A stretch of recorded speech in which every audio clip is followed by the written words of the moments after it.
Hello guys, this is Muhyiddin. In this video, we will talk about what is an IPv4 CIDR block and how we can use that to define a range of IP addresses. This video is extremely important guys if you want to understand Amazon VPC. So make sure you do not skip any part of the video and carefully listen all the concepts that I will be explaining in the video. And if you have any questions, just let me know in the comments below. So before we talk about the CIDR block guys, let me walk you through a few concepts so that you can understand the CIDR block better. So first of all, let's talk about what is an IP address. So an IP address is a unique address that identifies a device on the internet or local network. There are two versions of IP addresses, which are IPv4 and IPv6.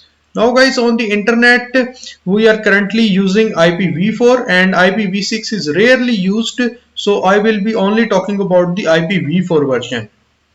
So IPv4 addresses are expressed as a set of four numbers separated by periods. For example, 192.158.1.38.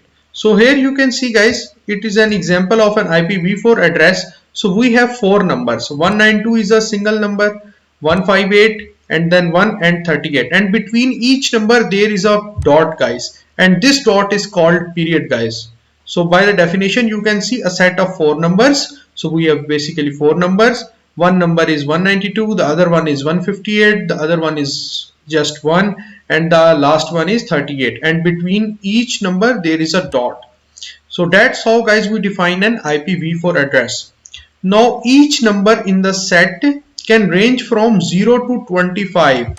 So what does that mean is that instead of like 192 we could have either 0, 0.23, 0.34, 0.12.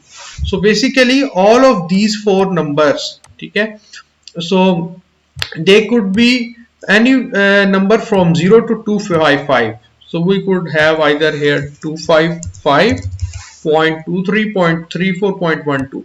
So that is also a valid IPv4 address.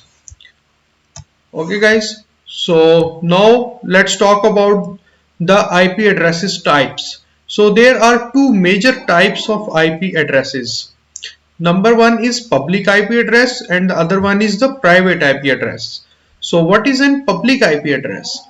A public IP address is an IP address that can be accessed directly over the internet and is assigned to your network router by your internet service provider.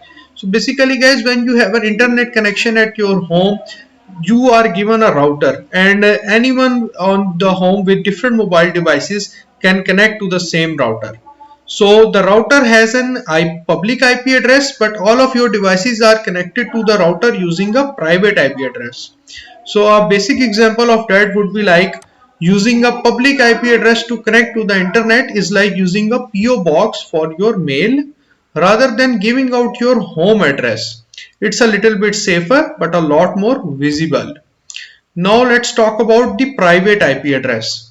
So a private IP address is the address your network router assigns to your device. Each device within the same network is assigned a unique private address.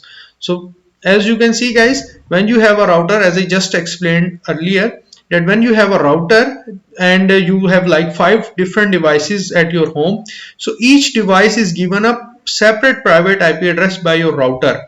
So that IP address could only be accessible by within that network. Okay, on the internet that IP address is not accessible. That's why we call it a private IP address.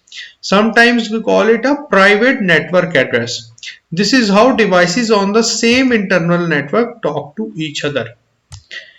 Okay guys, so now you guys better understand what is an IP address and what is an public and private IP address. So now let's talk about what is a CIDR.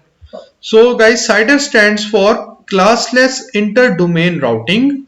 It is a method of allocating IP addresses. So for example, this is an example of a CIDR address guys, 0.0.0.0/32.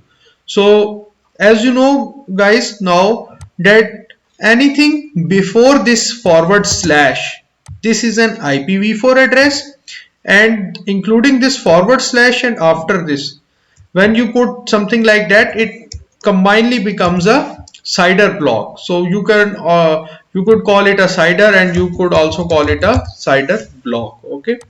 Now a CIDR consists of two components. One is base IP. So this is the base IP. Okay. Anything before, basically your simple IPv4 address is called base IP. So represents an IP contained in the range. For example, 10.0.0.192.168.0.0. And the other part of this CIDR is called the subnet mask. So what does it do? It basically allows part of the underlying IP to get additional next values from the base IP. So you can see guys, anything after this IPv4 address, we put /0 /24 /32. This is called a subnet mask. And when we combine this base IP plus subnet mask, it becomes a CIDR, or you can say a CIDR block. Okay. So let me just quickly show you this diagram. So here you can see guys, for example, let's say we have an IPv4 address which is 192.168.0.0 and you write /32 after that. So that's a CIDR block. Now what does that mean? That means that we can only allow for one IP in that range. So how that is calculated? So when the value will be /32, you would calculate the IP address using this formula, 2 raised to the power 0, which means basically 1. So we have only this IP address, 192.168.0.0. So when you will have something like /31, so you will calculate it 2 raised to the power 1, which means two values guys. So first value would be this 192.168.0 and the other one would be 192.168.0.1. Now here is something quick guys for you, that each of this digit guys, 192, 168, and 0, each of this digit is also called an octet guys. So when you have something like this /32, it means that no octet can change. For example, if the IP address is this, it would remain like this. You can't change this last 0 to 1. Okay, so which means no octet can change. And when you have something like /24, it means that this last value could change to all the way from 0 to 255.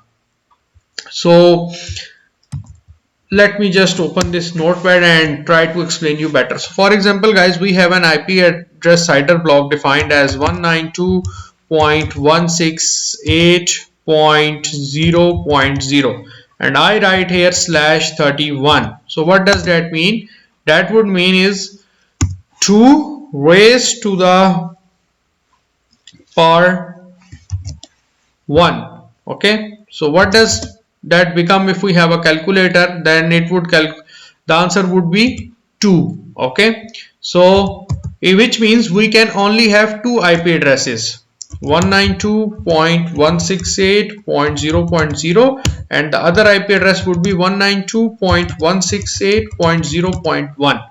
Now guys, at this stage it might be a little confusing for you and you would be like, hey, where are we going to use all of that? So guys, in my next video, which will be about Amazon VPC, you would see a practical demonstration of all of that, then how you write this CIDR block to create a VPC, then we will talk about subnetting, etc. So it would make a lot more sense there, but for now please bear with me. Okay, so here I have a really cool website to show you guys as well.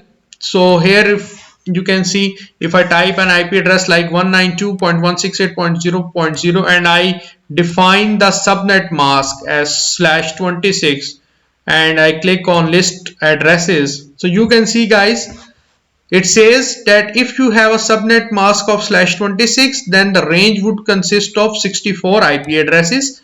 The first IP address would be this, which would be our base IP address from which we started the CIDR block.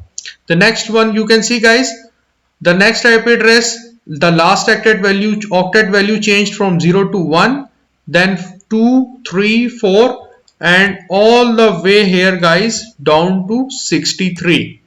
So in total it becomes 64 IP addresses guys. So this website is really useful when you want to calculate the range of IP addresses from a CIDR block.